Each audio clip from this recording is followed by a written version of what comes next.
Hey y'all, it's Day and I'm back with another video. This time it's on how to fluff for big curls while keeping your definition, because that be the trick right there. You can get big hair, but are you gonna keep that definition, sis?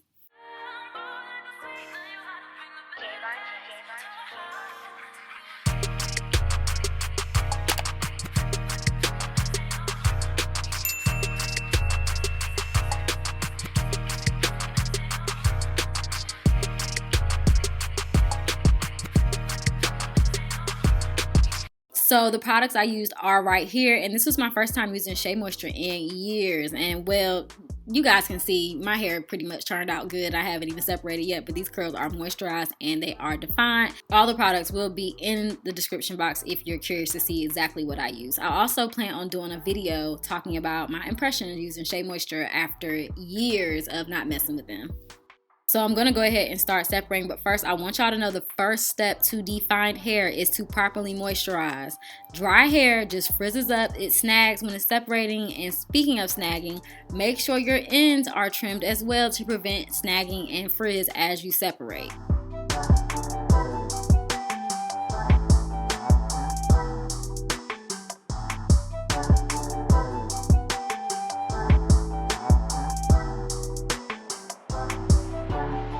My next tip is to make sure you detangled your hair thoroughly. Don't just go through it with a wide tooth comb. Go ahead and detangle it thoroughly. Tangled hair frizzes. That's it.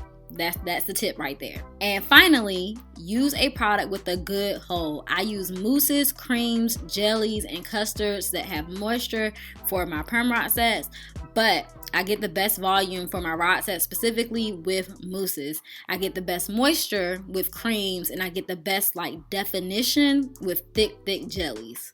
I do have a video with my top stylers for perm rod sets on my channel. Make sure you guys check that out if you want to hear more about stylers.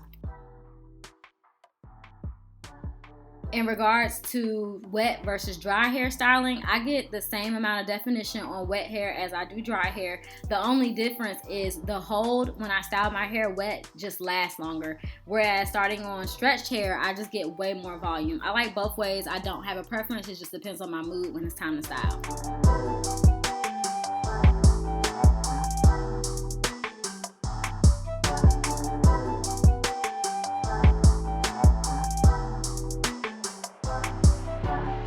So once you get all of that down pat, separating really is not that difficult. The key is to pull the curls apart where they naturally come apart. So what I'll do is I'll kind of gently run my finger across the curl, and where the curl starts to have gaps at, that's where I go ahead and pull. This is especially useful for people with tighter textures. You cannot just force the hair apart. You need to find where it's naturally coming apart. It's already clumping for you, and that's where you start to pull.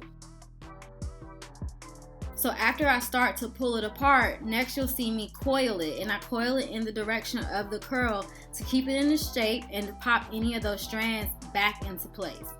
Now keep in mind, all textures do not have to do that part, or they just cannot coil back in place. That's why it's important to separate where the hair naturally comes apart at.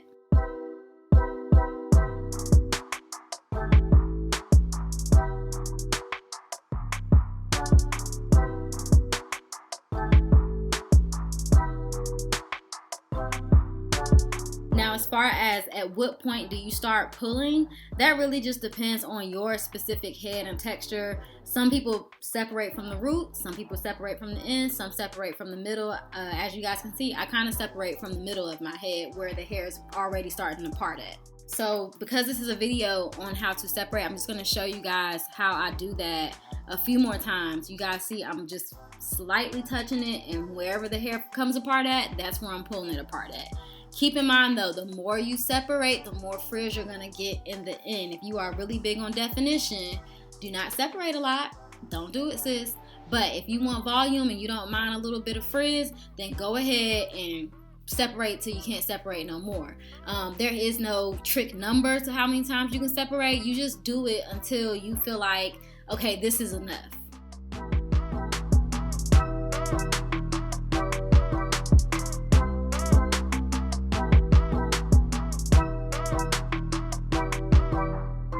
So now it is on to picking and shaping, so we ain't out here looking like nobody's grandma, which if you a grandma, ain't nothing wrong with that, but let's not look like grandma, let's look like grandma.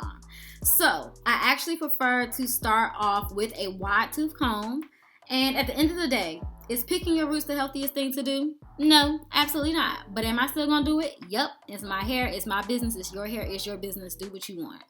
But I do care about the health of my hair, so I start off with a wide tooth comb, and I'm not forcing it through. I'm literally just loosening up my roots with the wide tooth comb at this point. It's always best to separate less than more, because you can always go back after you pick your hair and fluff and decide, I want a little more volume, I'm gonna go ahead and separate more. So if you're completely new to this and haven't mastered it yet, don't separate a lot, and then after you're done picking and shaping, go ahead and start separating some more.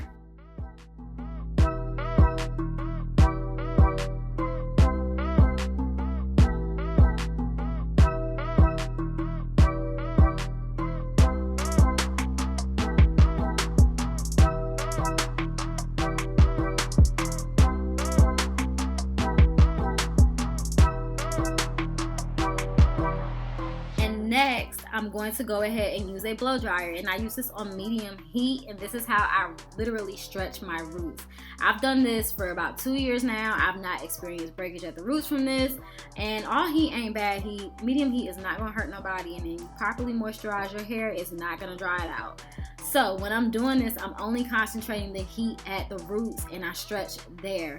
I will even clip my hair out of the way sometimes when I'm not being lazy. Evidently today is a lazy day because I did not do that, but I do suggest clipping your hair out of the way to make sure that you're not doing it.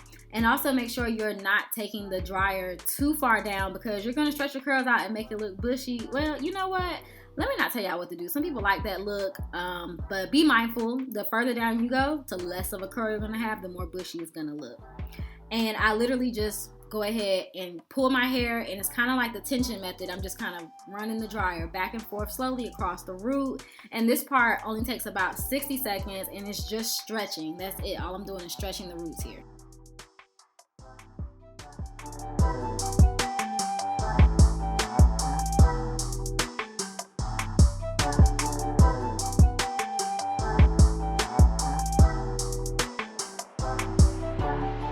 If you like your results, you can stop here, or you can completely skip the blow dryer altogether if you don't want to use one, and you can go straight to picking.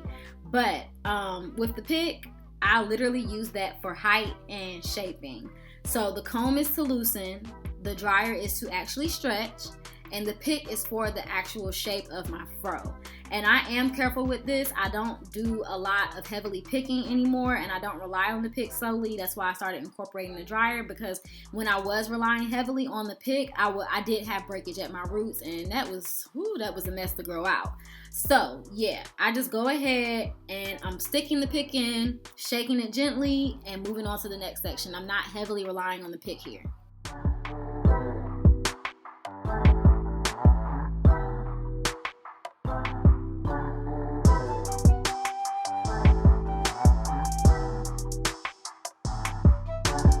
So after I'm done shaping, I'll go through and try to coil any frizzy pieces back to life by just twisting it around my finger. I'll see if I need to separate any more, if there's any places that look a little lumpy. And if I need to, I'll go back with my comb or the pick and just kind of pick at it until I get the shape that I want. So for my perm rod sets, this entire process, starting with taking the rods down and separating each individual curl, and then picking using my dryer and using the wide tooth comb, that entire process can take me about, I would say about 30 to 45 minutes. With my tighter styles, like my wash and goes and my twist outs, it does take, especially my twist outs, it does take a while to go through and do that. So keep in mind, you'll need to be patient through this process. It's not just like a 5-minute thing. You really need to make sure you set time to go through and meticulously separate and pick your hair. And that's how I get my volume, y'all. I be going from bald head, small head to the big hair gang. Yeah, so did you guys enjoy this video? Are you going to try any of these tips? Let me know in the comments if you have some extra tips. There are so many ways to stretch, from using the banding method to pineapple, and there's so many different ways to stretch hair. Drop some tips in the comments for people to take a look at that. And yeah, before you go, make sure you hit that thumbs up and go ahead and subscribe too. Bye!